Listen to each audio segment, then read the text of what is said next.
Conexão Brasil. Oferecimento Sindicato dos Professores da UFMG. Bem-vindos a mais um programa. E o tema de hoje é a reforma política ou eleitoral. E o nosso convidado é o professor da UFMG, José Luiz Borges Horta, formado em Direito, com doutorado em Direito e pós-doutoramento na Universidade de Barcelona. E a reforma política foi um tema tirado da gaveta exatamente pelos movimentos populares das jornadas de junho. É sempre uma reforma extremamente importante, mas, como todas as reformas importantes, é sempre protelada para outras ocasiões.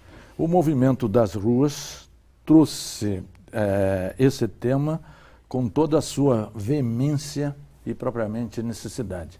E o tema que nós vamos analisar é a reforma política, distinguindo da reforma eleitoral e também pensando as várias modalidades, como é que nós poderíamos implementar exatamente essa reforma política. Bem-vindo, professor, é um grande prazer tê-lo aqui. Imagina, a honra é toda nossa, um prazer estar aqui e revê-lo, Gerolete. E aí, reforma política ou reforma eleitoral? Como sair dessa disjuntiva? Pois é, a grande questão é que o que nós estamos assistindo hoje, e assistimos nas ruas e ainda vamos assistir com mais nitidez, é exatamente esse processo que a gente pode considerar como o fechamento de um ciclo. Mas o ciclo que está se fechando é a nova república. Claro. Nós que participamos de alguma forma do processo de construção da nova república sabemos como ela foi complexa para se fazer. Claro. Com os pactos que são constituintes da nova república, sim, como o pacto da anistia, esse pluripartidarismo, a moda Golbery do Couto e Silva, as diretas, a própria constituinte, a Constituição, tudo isso, na verdade, foi enterrado pelas ruas. Sim. A nova república está acabando. Ela é como um desses cadáveres moribundos de que o Érico Veríssimo falava em Incidente em Antares, né? Você vê que a Constituição e o Estado construído por ela já não são mais suficientes para as ruas. As ruas têm insatisfação, as ruas têm uma segurança de que as coisas não estão da forma como as pessoas queriam. Isso é muito interessante, que é um paradoxo divertido, porque eclode esse movimento contra a estrutura política e de muitas formas contra o status quo, num momento que é um momento específico de exacerbação do nacionalismo, porque o futebol, sobretudo a Copa do Mundo e a Copa das Confederações não é diferente, futebol, quando tomado no plano internacional, é nacionalismo lúdico, né? Claro. E é esse nacionalismo lúdico que aparece aí, numa coincidência muito feliz, porque coincide o fim da nova república com o fim do Estado, que foi proclamado durante quase todo o tempo em que a nova república vigeu, com o neoliberalismo, com as privatizações, com a diminuição, os arautos do fim do Estado. É o contrário, não, o Estado permaneceu e o que as pessoas querem é um Estado melhor. Elas querem que o país seja diferente, que ele tenha uma vida política diferente e que nós tenhamos de verdade aquilo que muito pouca gente trabalha, que é a ideia de desenvolvimento político, né? Nós queremos ser uma democracia mais desenvolvida. Mais desenvolvida. Vou te fazer uma provocação, professor, né? Seria o fim de um ciclo ou a renovação de um ciclo? Porque se nós olharmos bem, talvez a nova república nunca houve, né? Foi um processo anunciado e que morreu com Tancredo Neves. Não. Porque, na verdade, na sucessão, embora, digamos, nós tenhamos processos extremamente importantes, como a Constituinte, o impeachment, quer dizer, bem ou mal, nós enfrentamos com esse sistema político até hoje, né? E não seria, digamos, uma renovação agora mais incremental do que propriamente de um fim do ciclo. Que ciclo viria no seu lugar? Bom, veja bem, essa que é a grande questão. Juridicamente, não há dúvida que nós tivemos um novo ciclo, porque tivemos uma nova Constituição e toda uma forma nova de pensar e viver. Saímos de um modelo de Estado social, não muito Estado de Direito, para um Estado de Direito que sequer é um Estado democrático de direito. Sim. Então, houve uma mudança assim. Agora, hegelianamente, tudo que é novo traz em si o velho. Nós não temos rupturas radicais. Eu acho interessante que as pessoas ficam defendendo a ideia de que a Constituição não pode mudar porque a Constituição não tivemos uma revolução, como se em algum momento nós tivéssemos tido alguma revolução digna de ser chamada de revolução. São sempre ciclos em que o novo nega, conserva e eleva o velho. Claro. E aí nós estamos aí, eu lhe dou segurança. Por exemplo, o fato, você citou o presidente Tancredo Neves, o presidente Sarney, que o sucedeu e a quem competiu esses primeiros momentos de arranjo da Nova República, de rearranjo da Nova República, era um homem que vinha da velha ordem. Mas o Sarney, posterior a 85, seguramente é um Sarney melhor, como o Brasil, posterior a 85, também é um Brasil melhor. Perfeito. Apenas que esse Brasil, o Brasil da Nova República, ele tem que passar por uma transição para um novo Brasil. Veja bem, o Brasil mudou de posição em escala global. O país tem hoje um protagonismo efetivo, real, e deve isso, em grande medida, ao êxito das políticas sucessivas implantadas. Nós fomos um país que, mal governado em alguns aspectos, mas bem governado em outros, com vitórias alguma vitória, de alguma forma, de todos os presidentes da República que nós tivemos, ainda que com restrições que a gente possa fazer a todos eles de uma forma ou de outra. Bom, eu não faço restrição ao presidente Itamar Franco, mas aos demais alguma outra restrição nós podemos fazer. Claro. Mas temos que reconhecer que o país conseguiu avançar em muitos aspectos. Hoje o Brasil é um país de protagonismo internacional efetivo, tem que pensar dessa forma, tem que construir um constitucionalismo estratégico que lhe dê condição de operar aquilo que talvez seja a tarefa mais difícil que a gente tem, que é a tarefa de repensar o Brasil. Ou seja, aquilo que o professor Mangabeira Unger chamava de imaginação institucional.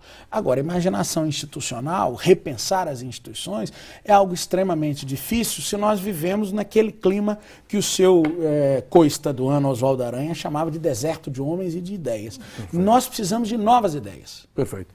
Seria esse novo ciclo um reencontro do povo, da cidadania, com o sistema de representação política? Eu acho que essa é uma questão fundamental, né? Nós hoje precisamos repensar a relação a democracia tem que ser reconstruída no Brasil.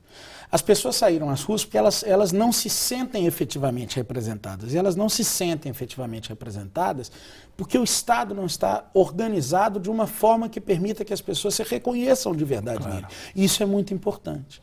É por isso que vêm as propostas de reconstitucionalização. Eu diria que nós temos, de um ponto de vista mais jurídico, 4 cenários possíveis, né?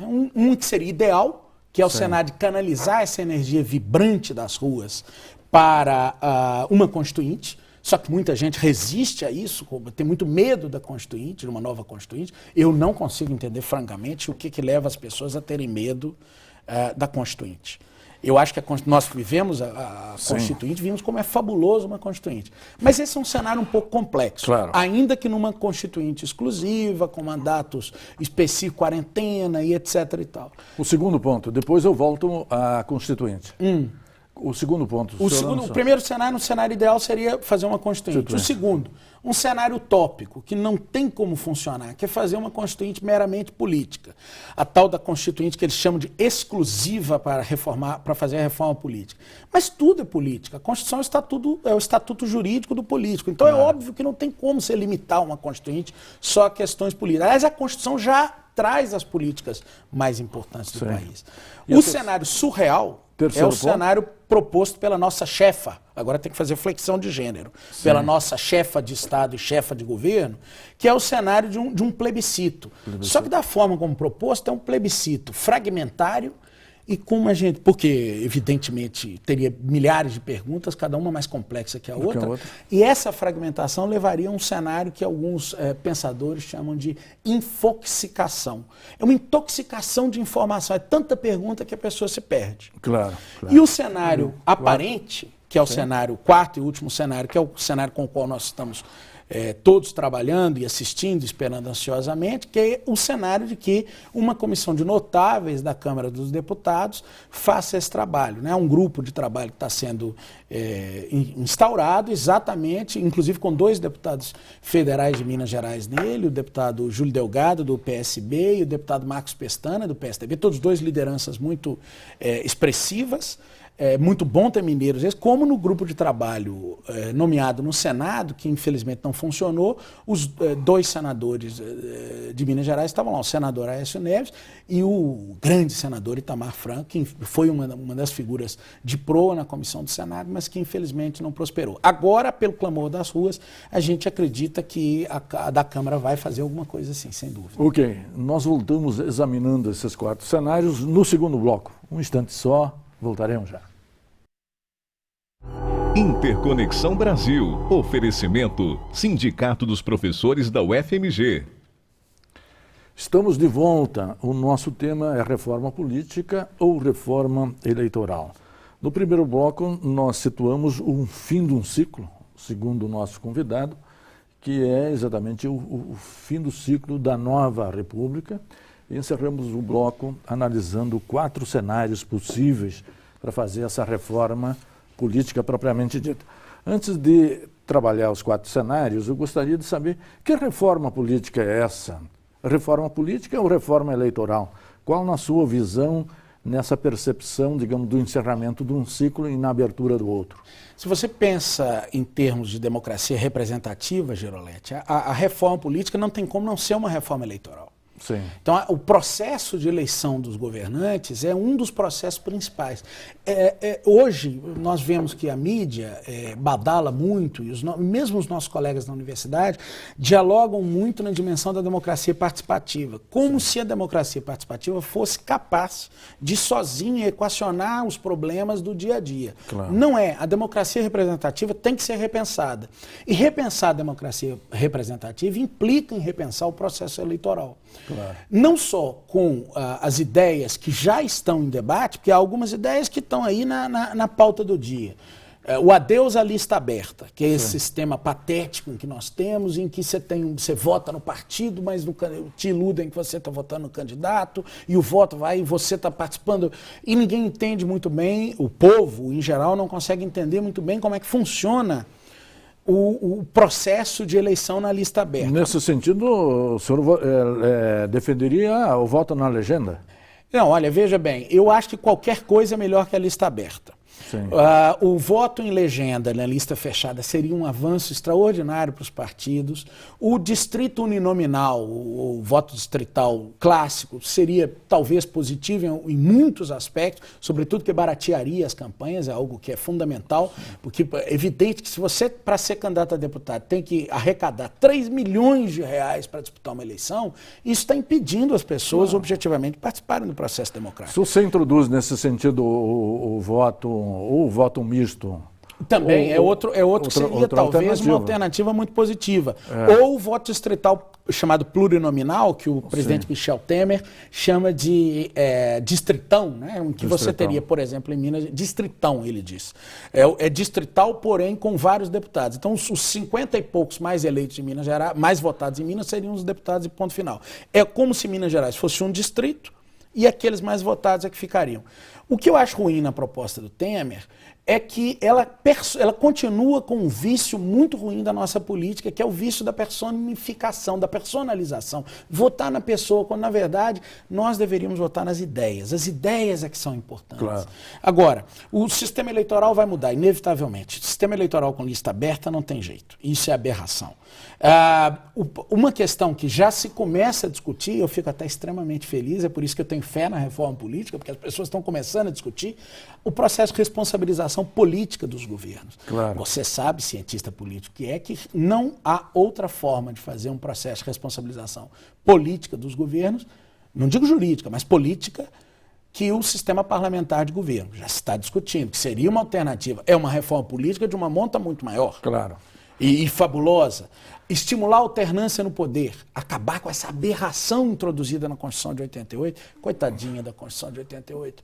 Nós acreditávamos tanto nela. Está pensando na reeleição. São 80 emendas depois. Sim, estou pensando na reeleição. Fim da reeleição. Espúria. Isso tem que acabar, como está em discussão. E também a questão de reduzir o custo da campanha. São ideias que estão em debate, ou com campanha de lista ou qualquer outra coisa, e acabar também com essa aberração ética do financiamento privado. E a separação entre eleição federal para a Câmara, Senado e Presidência da República e com a das eleições estaduais e municipais. Seria uma boa alternativa ou não? Eu acho que não. Eu acho que o nosso problema fundamental na democracia representativa brasileira é ampliar a credibilidade e a qualificação do parlamento. Sim. Ora, qual que é o grande problema que os parlamentos têm? É que os parlamentos são eleitos juntos com os candidatos majoritários. Sim. Nós deveríamos separar eleições parlamentares de eleições para o executivo. Eleger presidente, governador e prefeito numa eleição. Perfeito. Dali a 2 anos, eleger Senado, Câmara dos Deputados, Assembleia Legislativa, Câmara dos Vereadores. O outro corte. Aí nós daríamos, outro recorte, nós daríamos ao parlamento, a eleição parlamentar, ela teria uma autonomia que é fundamental. Claro. Isso dentro da ideia de qualificar o parlamento, botar foco na política e não no governo. Uma eleição é para governo, a outra eleição é para política. Claro. Para a questão política, para o debate de ideias. Sim. Não para a pessoa que vai governar, mas para o grupo político em que eu quero votar. Isso facilitaria muitíssimo, fazendo eleições executivas e eleições parlamentares, como funciona em muitas das grandes democracias do mundo. Né? Se nós introduzíssemos o voto distrital, nós resolveríamos um outro problema, reduzindo exatamente as despesas, Assim. se, digamos, o financiamento deveria ser público ou privado, empresarial. Esse também é outro recorte da discussão. Veja, primeiro, algumas ideias já estão na pauta. O importante para nós é tentarmos descobrir novas ideias, outras ideias que podem ser debatidas. Por exemplo, vou lhe dar um outro exemplo. Já que eu falei de separar as eleições parlamentares, vou lhe dar outro exemplo, alguns outros exemplos de ideias que podiam ser resgatadas no processo de reforma política ou que podiam ser estimuladas no processo de reforma política. O fortalecimento da federação. Como é que se fortalece a federação? Fortalecendo o Senado. O Senado é o patinho feio. Todo mundo acha que o Senado tem que acabar. Não, o Senado é algo importantíssimo. Mas como é que nós vamos fazer para fortalecer o Senado? É preciso ampliar o Senado, ampliar o poder do Senado, mudando o Senado, primeiro resolvendo o problema dos suplentes. Claro. E no Brasil nós sabemos como resolver. Sublegenda. O processo de sublegenda de que ninguém fala. O suplente deve ser o candidato em sublegenda que ficar em segundo lugar. Em segundo lugar. Perfeito, mas não em segundo lugar na eleição geral. Em segundo lugar na candidatura proposta. Para garantir a mesma linha de reflexão. Okay. Nós já vivemos a sublegenda e ela funciona. Sim. E te dou uma outra ideia. Perfeito. Por que as regiões metropolitanas, se a nossa federação é uma federação que os municípios também são importantes, por que as regiões metropolitanas não podem ter também, dependendo da população ou algo assim, os senadores metropolitanos? A ideia de senadores eleitos nessas regiões que são, em muitos aspectos, aquelas que garantem a evolução política, onde concentram-se as universidades, onde se concentra muita reflexão.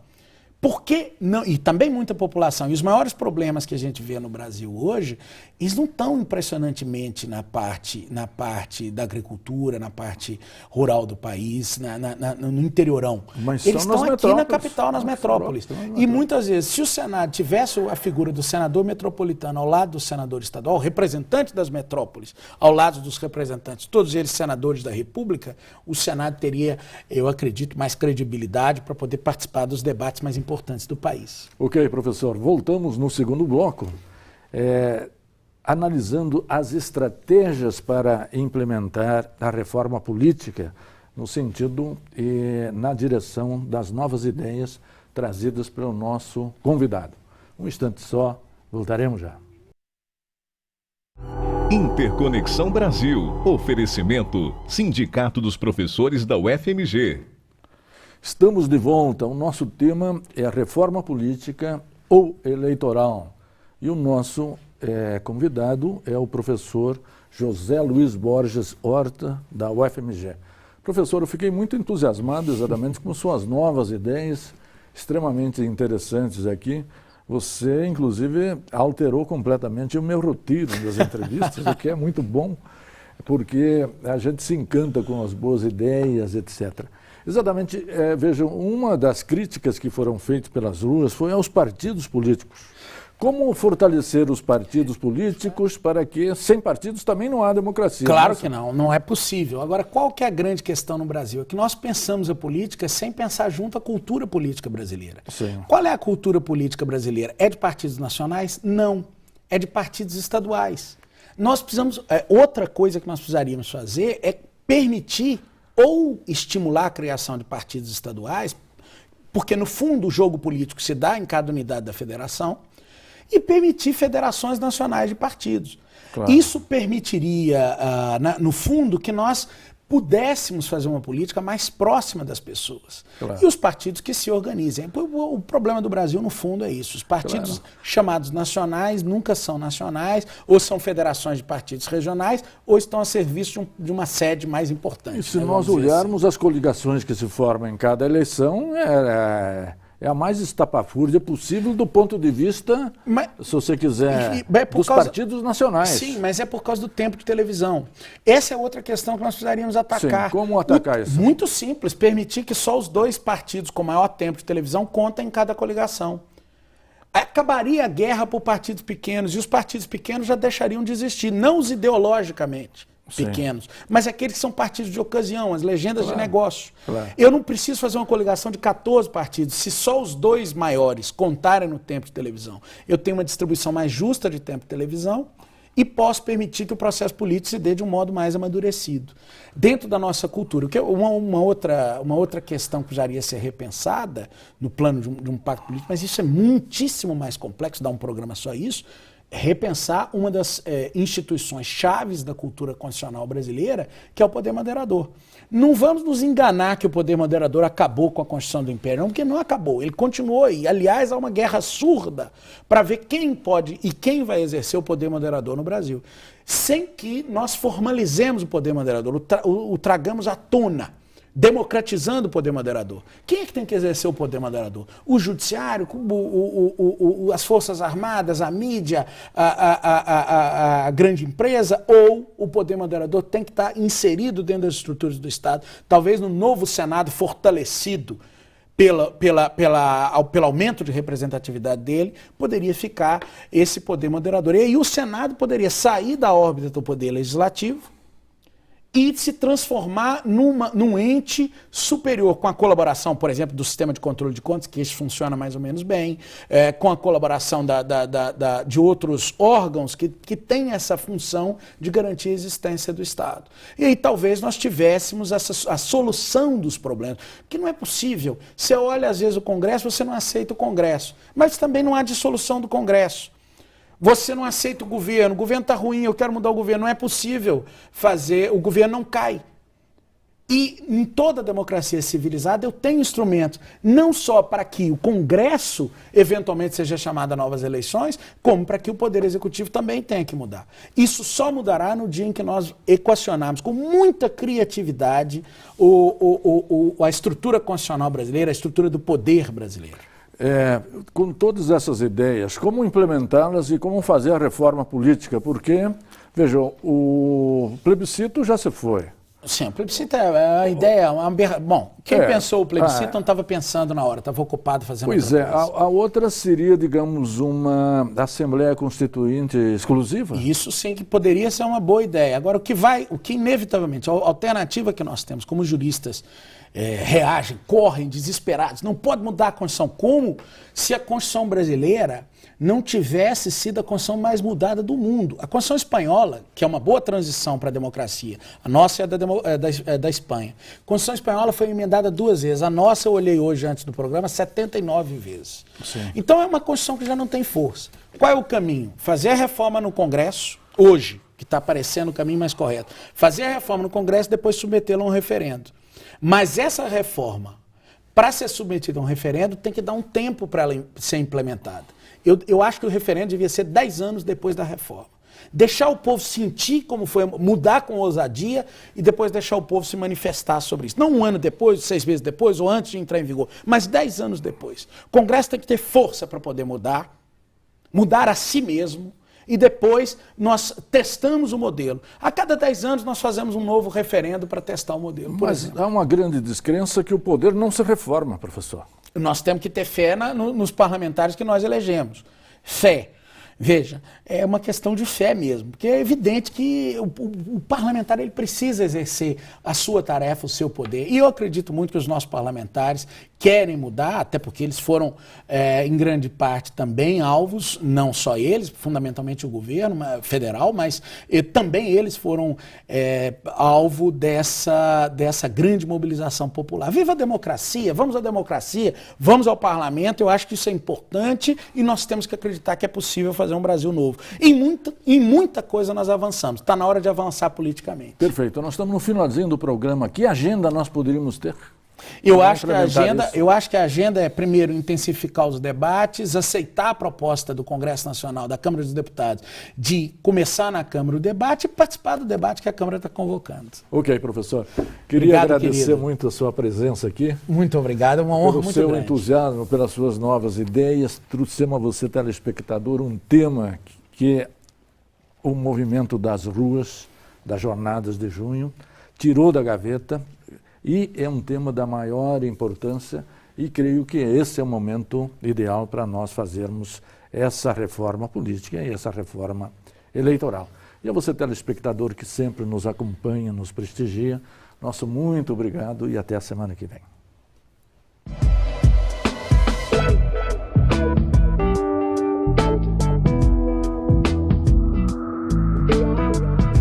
Interconexão Brasil. Oferecimento: Sindicato dos Professores da UFMG.